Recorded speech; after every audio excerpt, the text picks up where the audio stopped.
Hello, Standard Third. Welcome in maths lecture. In previous lecture, we have completed the table of 6 with the sticks. Now today we are going to some sums related to table. Shopping with tables. मतलब table की मदद से आपको shopping के पैसे कैसे discuss करते हैं वो ढूंढना है. How much do this things cost. मतलब इन सारी चीज़ों की कीमत कितनी होगी वो आपको निकालनी है. तो सबसे पहले 4 टॉफ़ी कॉस्ट ₹. 4 टॉफ़ी की कीमत कितनी होगी. यहाँ देखो, हर एक टॉफ़ी की कीमत ₹2 है. तो 4 टॉफ़ी की कीमत 4 × 2, 4 2 जार 8, मतलब ₹8. यहाँ पर 3 पेंसिल बॉक्स की कॉस्ट पूछी है कितने रुपीज़ होंगी. तो हर एक ईच मतलब हर एक पेंसिल बॉक्स की कीमत ₹10 है. तो हमें कितने पेंसिल बॉक्स चाहिए. तो कि 3. तो 3 को मल्टीप्लाई करो एक बॉक्स की कीमत के साथ. तो 3 × 10 = ₹30. तो आपका आंसर है ₹30. नाउ अभी पूछा है 10 पेंसिल बॉक्स की कॉस्ट. तो पहले तो कितने पेंसिल बॉक्स हमें लेने हैं. तो कि ये 10. फिर हर एक बॉक्स की कीमत कितनी है. तो कि 10. तो 10 10 जार 100. तो आपका आंसर है 100. Now 9 balloons cost. 9 बलून की कॉस्ट क्या होगी. तो यहाँ पर दिया है ईच मतलब हर एक बलून की कीमत है ₹5. तो 9 जो बलून हमें लेने हैं और एक बलून की कीमत ₹5, मतलब 9 × 5. 9 5 जार 45. तो आपको ₹45 देने होंगे. Now 5 toys cost ₹. मतलब 5 खिलौनों की कीमत. तो एक खिलौने की कीमत है ₹4, ₹4. मतलब हमें कितने चाहिए. तो कि 5 और हर एक की कीमत क्या है. तो कि 4. तो 5 4 जार 20, मतलब आपको ₹20 लगेंगे. 7 फेस मास्क कॉस्ट ₹. तो सबसे पहले तो हम लिखेंगे 7 और हमें कितने फेस मास्क, हर एक फेस मास्क की कीमत क्या है. तो कि ₹3. तो 7 3 जार 21. तो आपको टेबल आने कंपलसरी है, इसके बगैर आपको ये चीज़ नहीं आएगी. Now look at the patterns and complete them. यहाँ देखो स्किप काउंटिंग है. 3 में 3 ऐड करो तो 6 होता है. 6 में 3 ऐड करो तो 9. तो मतलब ये 3 3 का स्किप काउंटिंग है. तो 9 में वापस 3 ऐड करो तो 12. Sorry, I have skipped one activity over there. Practice time A. Complete the following. तो ये आपको खुद को करना है. टेबल ही है 2 7 जार 4 9 जार 10 6 जार. ओके, तो आप ये अपने आप करोगे, डू योर सेल्फ, ताकि आपकी प्रैक्टिस भी हो जाए. नाउ यहाँ पर जैसे मैंने बताया कि 3 का स्किप काउंटिंग है. तो यहाँ पर देखते हैं 2 में 2 ऐड करें तो 4, 4 में 2 ऐड करें तो 6. ओके, मतलब 2 2 का टेबल है.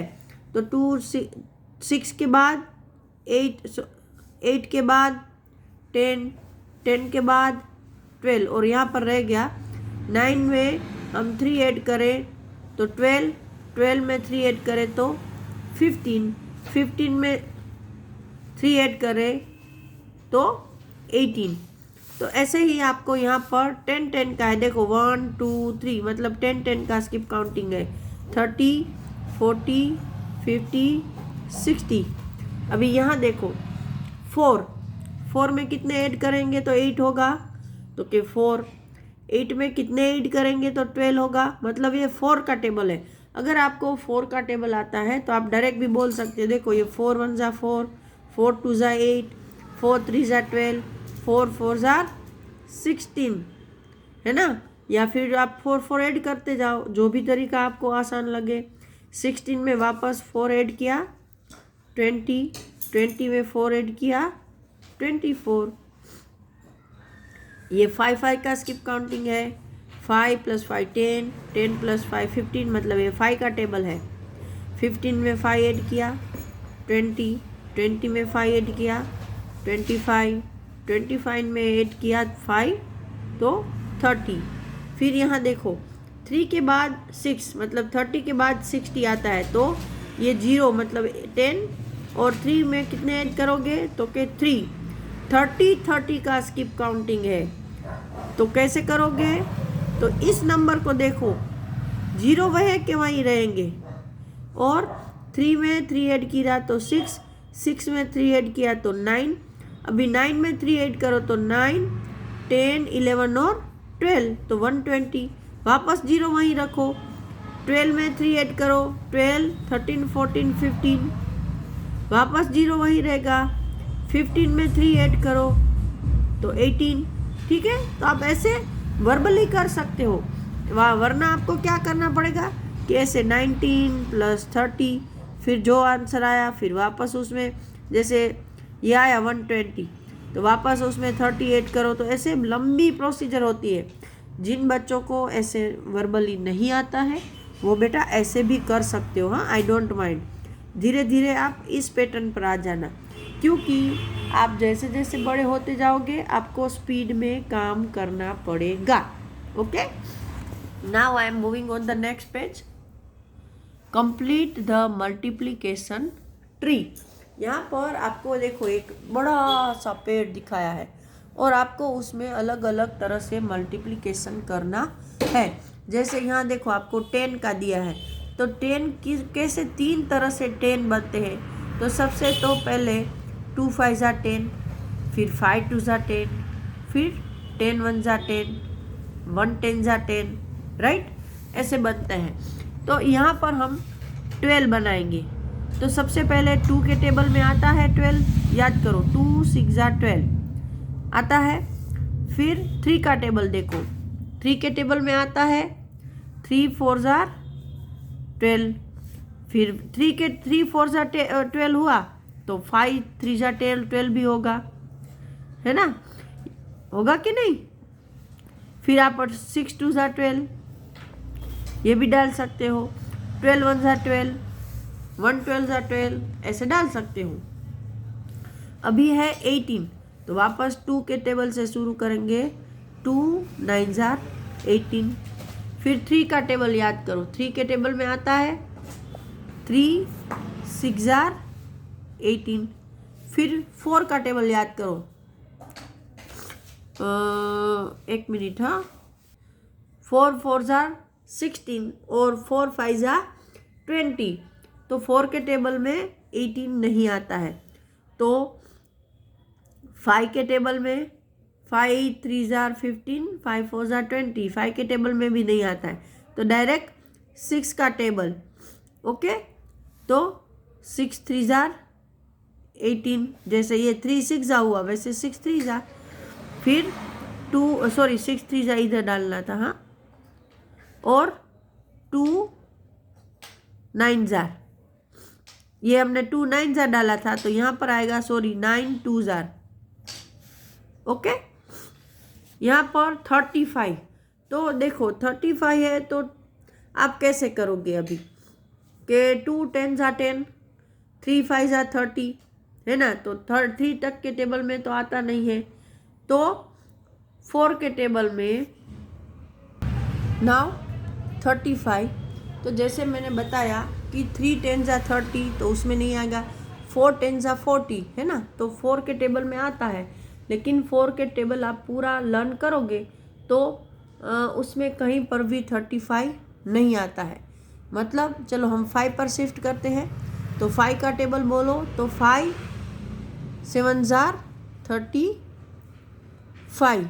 ओके, फिर 6 के टेबल में 6 का पूरा टेबल बोलोगे तो भी उसमें 35 नहीं आता है, तो 7 5 ज़ा 35 किया, तो फिर हम करेंगे 7 5 ज़ा 35 और 35 1 ज़ा 35। ओके, तो आप ऐसे कर सकते हो। जैसे 24 है तो वापस 2 से शुरू करोगे, तो ये तो आपके लिए थोड़ा हार्ड है, लेकिन आप इसको ऐसे भी कर सकते हो कि पहले अगर आपको 2 से स्टार्ट करना है तो 24 को 2 से डिवाइड करो। देखो कैसे करोगे मैं बता रही हूँ। जैसे आपको 24 के यहाँ पर कौन कौन से नंबर को मल्टीप्लाई करके 24 होता है वो बनाना है। तो पहले 2 का देखो, अगर 2 10 जा 20 होता है, राइट, मतलब आपको नहीं आता है। लेकिन यहाँ पर देखो 2 और 4 नंबर है, मतलब वो इवन नंबर है, तो 2 से डिविजिबल जरूर होगा। तो आपको 24 को 2 से डिवाइड करना है। तो 2 1 जा 2, ये 0, 4 नीचे लिया, 2 2 जा 4, तो आपका आंसर आया 12, मतलब 2 12 जा 24 ऐसा होता है। और ऐसे आपको सीखना तो पड़ेगा ही, वरना तो कुछ नहीं होने वाला। तो 2 मल्टीप्लाई बाय 12। अभी 3 का टेबल बताओ। 3 के टेबल को आपको आएगा, है ना, कि 3 8 जार 24, फिर 4, तो 4 के टेबल में भी 4 6 जार 24, फिर 5 के टेबल में नहीं आएगा तो वापस चलो हम रिवर्स करते हैं, है ना। हाँ, 6 का टेबल में जैसे यहाँ पर आया, 3 का आया, 2 का आया, उसको रिवर्स करना है बस। 12 2 8 3 6 4। अगर आपको ये वाला नहीं आता है तो आप 24 1 जा 24 ये भी डाल सकते हो। चलो अभी 36 देखो, यहाँ 6 इवन नंबर है, मतलब वो 2 से डिविजिबल है। ओके, तो उसका डिवीजन कैसे होगा वो हम अगले लेक्चर में देखेंगे। Till that time, goodbye everyone.